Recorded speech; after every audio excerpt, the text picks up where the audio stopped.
আসসালামু আলাইকুম। দেখতে, দেখতে আমার বাইকের ইঞ্জিন অয়েল চেঞ্জ করার ডেট চলে আসে। আর যেহেতু ইঞ্জিন অয়েল চেঞ্জ করতেই হবে, আমি সোজা চলে আসি হচ্ছে বাইক সলিউশনে আ রাজেশ দার কাছে। আর রাজেশ দার কাছে আসার আগে আমি একটু কনফিউজড ছিলাম যে এবার আমার বাইকের জন্য কোন লুবটা ইউজ করা যায়, কোন ইঞ্জিন অয়েলটা ইউজ করা যায়।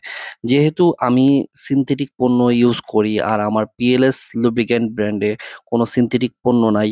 যার কারণে আমার বাধ্য হয়ে অন্যান্য কোম্পানির লুপগুলো ইউজ করতে হয়। সো আমি আ এইখানে আসার আগে মানে ইঞ্জিন অয়েল চেঞ্জ করাতে আসার আগে আ আমি একটু কনফিউজ ছিলাম যে আসলে এবার আমি কোন ব্র্যান্ডের আ লুপটা ইউজ করব।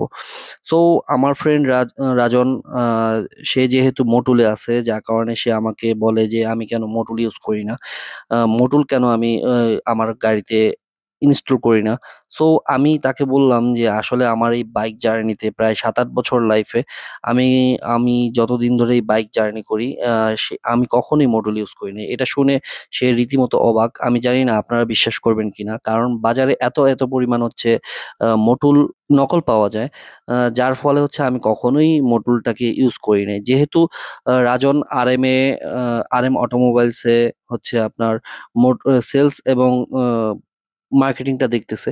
সুতরাং সে আমাকে আশ্বস্ত করলো যে তাদের মোটুলটা ইউজ করার জন্য। সো আমি তার কথা মতন চলে আসলাম হচ্ছে আ মোটুলটা নিয়ে আমার গাড়িতে ১ম বারের মতন আমি মোটুলটা ইউজ করব। আর আমি আ কৌতূহলবশত আসলে রাজনকে আমি জিজ্ঞাসা করি যে, আ কত কিলোমিটার এটা দিয়ে রান করা যাবে? সো রাজন আমাকে বলল যে, "তোর যত মন চায় তুই ইউজ কর।" হ্যাঁ? তবে আমি সিদ্ধান্ত নেই যে আমি ২,০০০ পর্যন্ত ইউজ করব।